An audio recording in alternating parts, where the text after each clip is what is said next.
Hello fellow Sagittarius friends, I'm Annie Botticelli and welcome to my video, Sagittarius, June 2021, Astrology Must Knows. Wow, June is one of the most astrologically active months of the entire year. I'm calling the theme of this month Quadruple Boom, or Quad Boom for short. As a little nickname, it's a crazy powerful month. I've got an amazing slideshow to talk about the Quad Boom.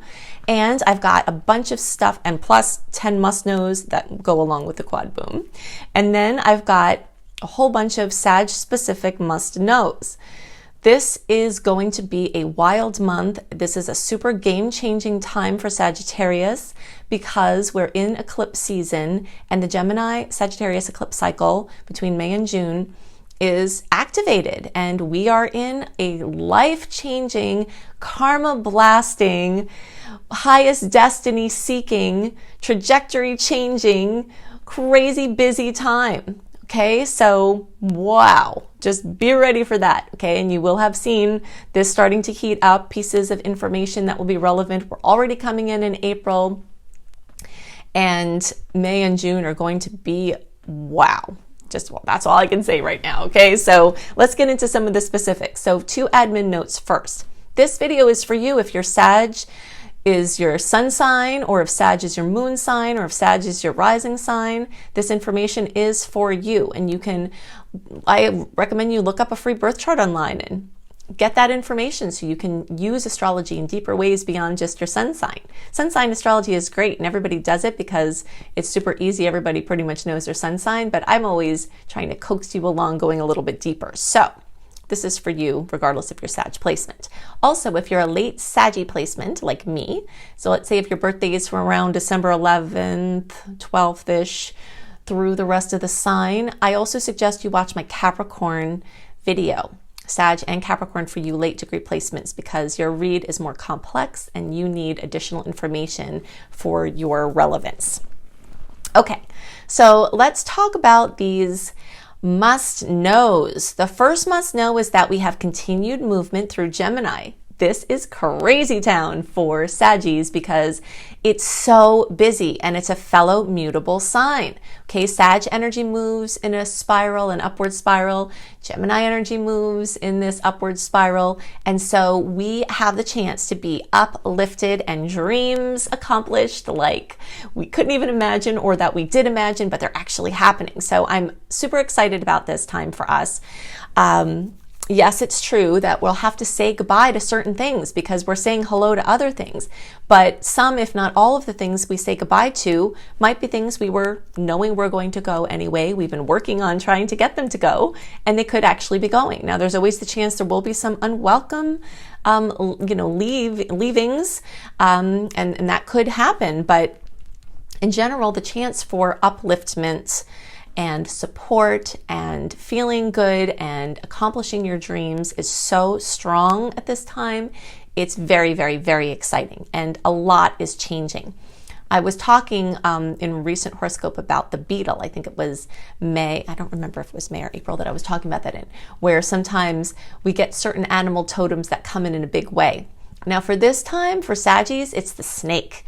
You might notice, and you might even be seeing it now in April when I'm recording this, May, June, that snakes might make their way into your path. And if you do, then look out because big change is coming for you. I saw 3 the other day, so I know that I'm in for it. But in any case, this is just the energy of the time. It is time for change, and it is coming, and you will be crazy busy. It will be dizzying, and you will have to do more to stay grounded, which is not super easy for Sagittarius to begin with. You'll have to do your meditation, try to get enough sleep, because information is going to be coming in like crazy, and information is going to be going out. If you're a writer or a speaker or in some way a prolific creator or expresser, as many Sagittarius are, then you will really be doing it. Information all over the place, in and out. You also might be traveling, and nobody loves traveling more than a Sagittarius. So you might find yourself taking multiple trips. They could be near, they could be far. It's going to be dictated by many different layers of karmic energies from your location and your storyline and just whatever's going on for you. But it could be close trips, it could be far trips, but trips are happening. for many people. And if you're not going on them now, you might be planning them, or you might be rethinking them, or trying to make them happen in some way, or researching or something. Also education, learning languages. I know that I've been back on my language learning kick in a very big way from these eclipses, and you might find international energies make their way into your being, even if you're just staying at home. Okay, so that's going to be coming up in a big way. Mercury retrograde is going to bring a lot of important things from your past back, places, people, projects, and every Sag is going to be affected by this. But this is an opposition, so like I said, it can be overwhelming. And the biggest key that Sagittarius have to know this month is that you're probably going to be exhausted. But it doesn't have to be a bad thing. It could just be you're doing so many things that you like, and so much is being expected from you. Your me-we sector of you versus other people, and other people in your life are going to be needing things from you, and you're going to be interacting with people in a big way. It might be in person, or it might be virtual, depending on your circumstances, but you are going to have a massive amount of social contacts, and people from the past that you haven't seen, you're going to see them. Now, if your birthday is from December 6th through 16th or so, or you have placements between like 14 and 24 degrees, then Mercury retrograde is going to especially focus in on you, because it's going to make 3 passes in opposition to your Sag placement. So that's going to bring the information, the writing, the projects, the traveling, the interacting with people into extra overdrive if you're in that designation. So the eclipse is going to occur in the house of relationships. So expect new chapters to relationships, new relationships, and it could be some endings in relationships. But again, that could just be a positive thing. Like, let's say that you have a partner, you're not engaged or married, and then the chapter of you not being engaged or married closes, and now you're engaged, or now you're married, or now you add kids to the situation, or that you add, you go into a new chapter of experience with the same person. But for some people, there are going to be goodbyes, and there are going to be friendships that leave your life, or other relationships that exit for one reason or another. So that's very strongly possible. Now, there's so much activity going on this month. I'm going to refer you to a bunch of other sources that I've created to give you a fuller picture here. So I recommend, if you haven't already, watch my Eclipses in Gemini video, okay? So if you can search for Annie Botticelli, Eclipses in Gemini, or go to my homepage, I have an eclipse playlist. Also watch the eclipses in Sagittarius, because that eclipse from May is still carrying weight now in June. It's still just as relevant. So you'll want to see all the goodies there. Also, if you are a December born Sag, or you've got between like 11 and the rest of the sign degrees of Sagittarius, I recommend that you also watch my Eclipses in Virgo video, because from a Placidus chart perspective, the energies dial back in house. So the 7th house is accentuated from the whole house perspective for all Sages with the eclipse, but those December born or 11 degrees to the rest of the sign, I would advise that you watch my Eclipses in Virgo. The health, the pets, the daily routine, your systems that run your life, all of those things are very likely going to be affected by this eclipse as well. Eclipses often have way more effects than just one. Okay, so, and the more complex your degrees are here, the more we've got to look at some different factors. Okay, so watch the Eclipses in Virgo video as well. Now, this eclipse is happening at 20 degrees of Gemini. So anyone that has a Sag placement close to 20 degrees is going to be even more impacted, and more notably impacted than other Saggies. So again, if you haven't run a free birth chart online, you might be surprised, like I was the first time I ever saw my chart. Of course, I didn't know what I was looking at then either, but I have like 9 placements in Sagittarius, which means I've got all of these different degrees between the 0 and 29 degree spectrum, that anytime anything notable goes on in Sag and Gemini, I can be affected. And so you want to see what degree your Sag placements are, because the closer to 20 degrees, the more chance you have for a direct hit from this eclipse. So we'll put it between like 15 degrees and 25 degrees, and the closer to 20 degrees, the more you'll be impacted. Now that's going to be like the dates around December 10th-ish. And the closer you are to that, but then kind of going like December 5th through December 15th, 16th, even 17th, and then the closer to around the 10th, the more the impact is going to be. Okay, so Jupiter is going in retrograde, and I'm going to touch on this in the quad boom, but I'm going to do a little bit more of a deeper job here for Saggies because Jupiter is our ruling planet, and there are some extra things we need to know. Saggies are known to be the most optimistic of the zodiac because Jupiter is our ruling planet, and Jupiter is, rules protection. I talk about in my book Planetology. I talk about this in the coronavirus video that I made, and I've talked about it in some other random places, and I'll talk about it here. Jupiter is actually a planet that protects us from things in the outer solar system. And this is interesting that people a long time ago would call Jupiter the Great Benefic. Makes you wonder, right? They probably knew astronomically that Jupiter actually protects the Earth from flying debris and from the rest of the planets being drawn into the sun to mess up all the orbits. Jupiter is actually a protective planet. And so the energy of Jupiter being a protector and optimist, that is all wrapped up into the Sagittarius profile. So when Jupiter goes backwards, sometimes Saggies and other people can be less optimistic and more realistic, as other people might say.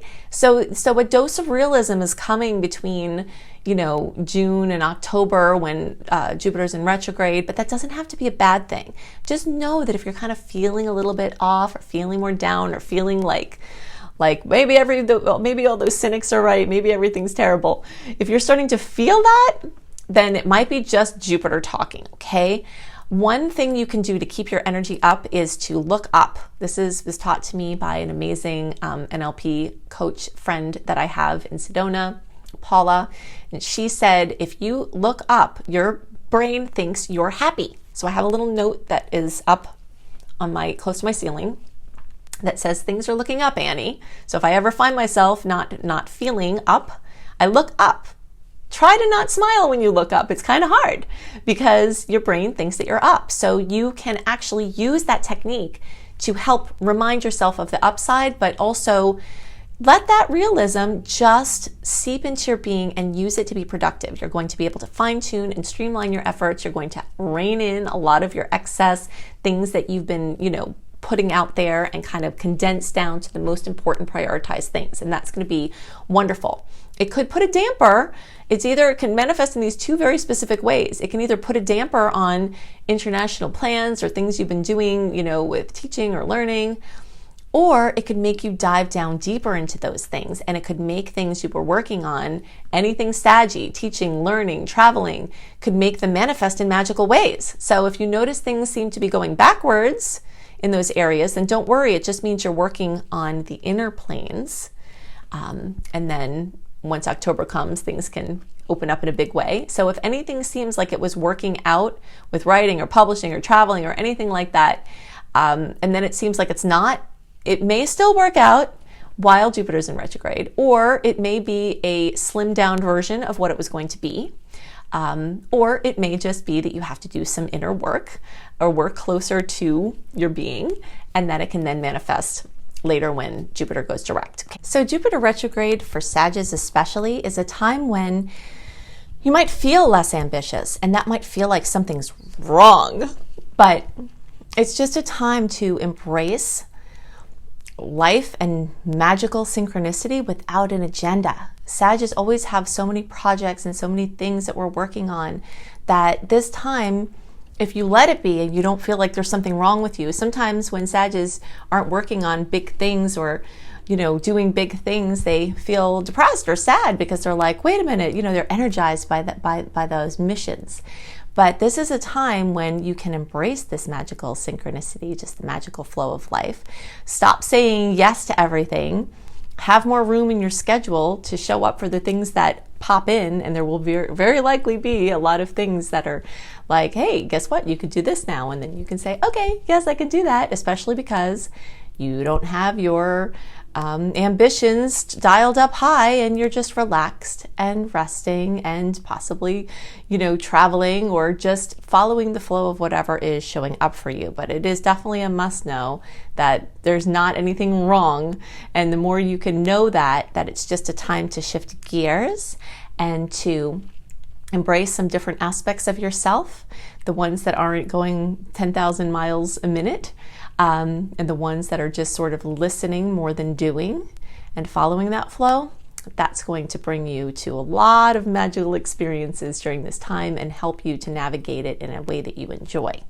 And it could turn out that some of the things you were so feverishly working on could magically just work out without you doing anything else. Okay, so that's important. But also watch my video called Jupiter in Aquarius for Sagittarius. Even though Jupiter is going to dip into Pisces, it's very short-lived, very early in Pisces degree, and so you'll want to watch my Jupiter in Aquarius for Sagittarius video, which you can search for organically, or it's in a playlist on my homepage, because that's going to give you the scoop about Jupiter's movement for the whole year of 2021.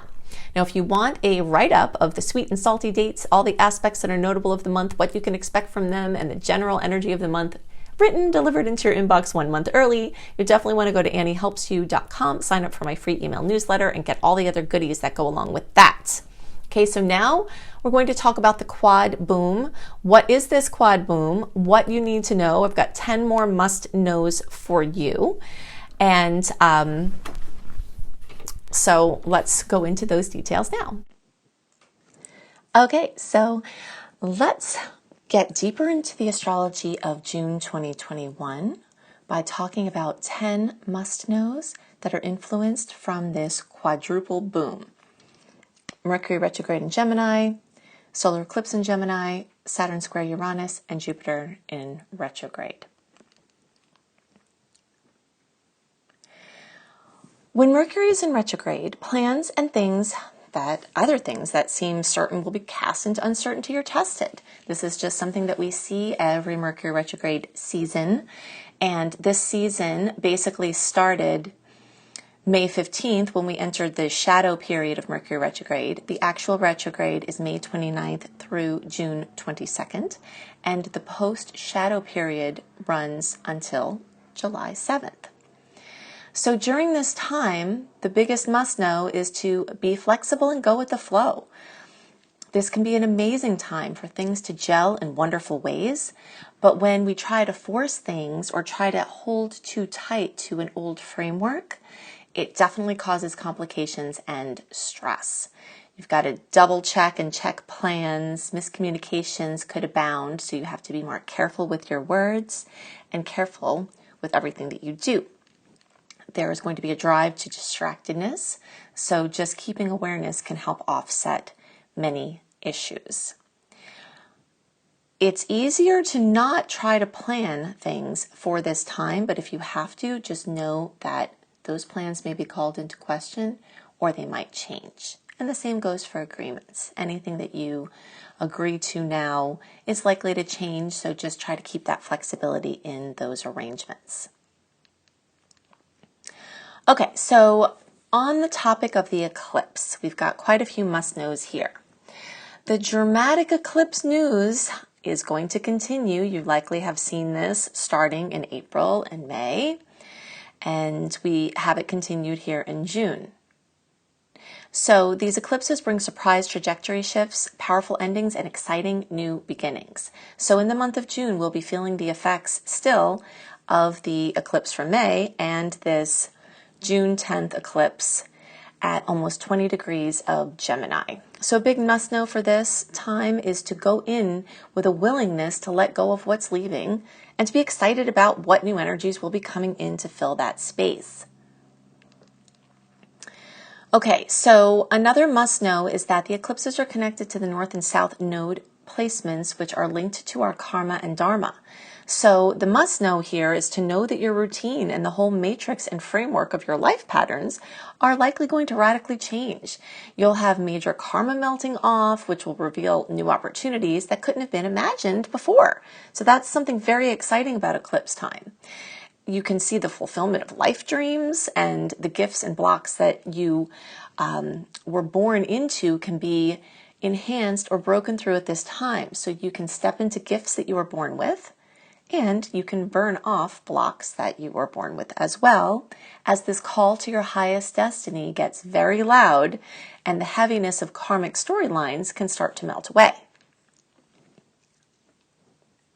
Another must know about the eclipses is that it's very important to dare to dream and dare to believe that things can really change, while at the same time being willing and vigilant, looking for ways you can take an active role in creating those changes from the inside out.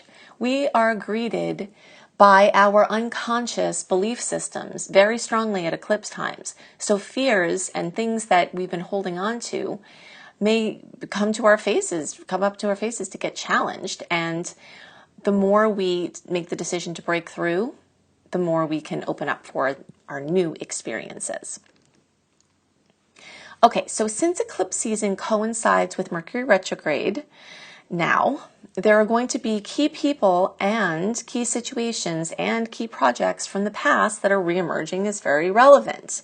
So the must know here is that if there's someone you've been waiting to connect with or hoping to connect with or thinking about connecting with, or someone who's contacted you from the past, or something else that's come up from the past, give those things from the past extra focus at this time, because it could be destiny knocking. And people and places, even going back to old places you've been, can hold keys to your highest purpose and can also hold keys to closing up old stories and being able to step out of old patterns. Okay, so another must know here is that new information can seem to come in daily. This is why the combination of the eclipse time and the combination of the retrograde time put us into this spider situation that I often talk about, where the spider has made its web during the more active times, and now in the eclipse and retrograde time, you just sort of wait and watch to see what shows up in your web, rather than actively trying to make more webs or do anything other than sort of watch, observe, take in. You are going to have time coming soon to really have the clarity about what to do with the things that come in, but that time won't come until after July 7th. So basically July 8th through September 7th, this is a major must know. June is not the time when you're likely going to have clarity, because more information is coming in sometimes every day. Okay, so July 8th through September 7th is the next window for forging forward and having more clarity about what you're going to do with the decisions, that have come before you. And if you have to make an agreement or an arrangement in June, try for bridge or temporary arrangements that give you a little bit of time for the fog to clear from these aspects before you make the more permanent decisions or permanent plans or agreements. Okay, so Saturn and Uranus square, this is the second of 3 passes. We had the first in February, the second one is in June, and then we have the third one in December.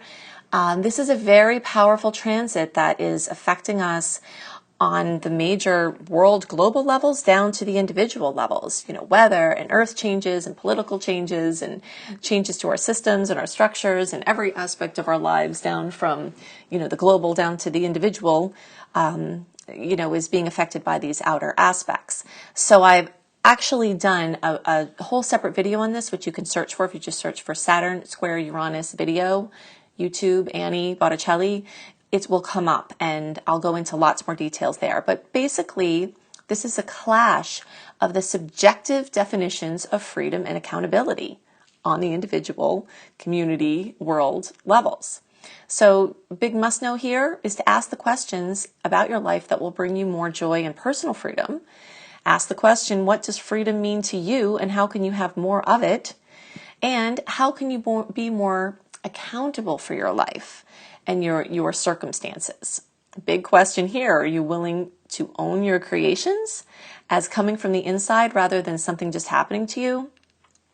And this is, this is the time where our perceptual framework can really change how we see ourselves. And we've got amazing possibilities for stepping out of the experience of victimhood, which means that we feel like something is happening to us. And we step into empowerment, knowing that regardless of circumstances, we can shift our life's experience. Okay. So Saturn, Uranus square, big times, and we've got hot spots in like the 6-ish weeks before and after these clashes. So that's basically covered, most of the year so far. And then we have a little bit of, kind of wearing off of the energies in between each hit of February, June, and December, but it's still active and present as a long-term theme. Okay, so this Saturn-Uranus is going on the whole year.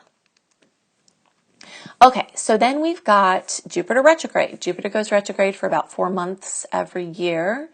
We've got it retrograde here from June 20th through October 17th.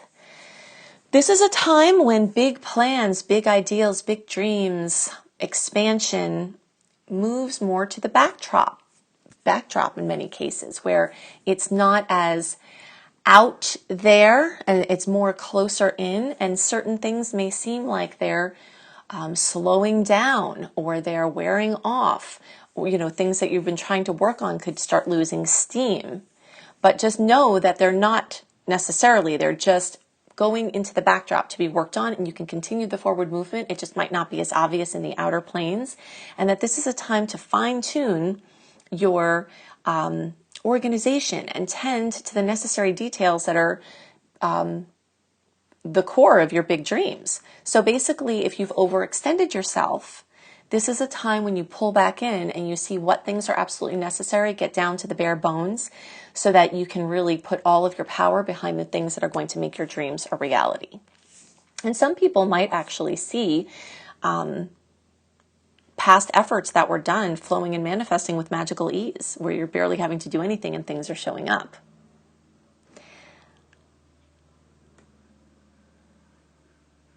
Okay, so the last thing is a bonus here. So besides our quad boom, we've got all of these outer planets in Aquarius and Uranus and Taurus. It's bringing up the topic of pollution and toxins and disease, the issues and the solutions. Aquarius rules the lymphatics of our body, and Taurus is definitely related to our food supply and agriculture, which is directly related, affected by the droughts and the storms and the toxins. So the big must know here is cleaning up our diets and lifestyle are going to protect as issues with toxins and disease stay front and center for a long time to come. So that's, again, something empowering that we can do is keep our vibrant health up that will make us less susceptible to disease and to, support our body systems to clear out the toxins. Be nice to your liver, clear out your body, because there's always this direct interface between our physicality and the stars. And so the stars have these aspects and they send us messages and they create situations that bring things into the forefront. So the importance of us cleaning up our personal space is shown by this, microcosmic or this micro, this situation basically where the inside is outside and the outside is inside. So when we're looking at the environment being a reflection of our inner environment, sometimes we can't control everything outside of ourselves, but we can make different decisions for our inner climate and our inner environment.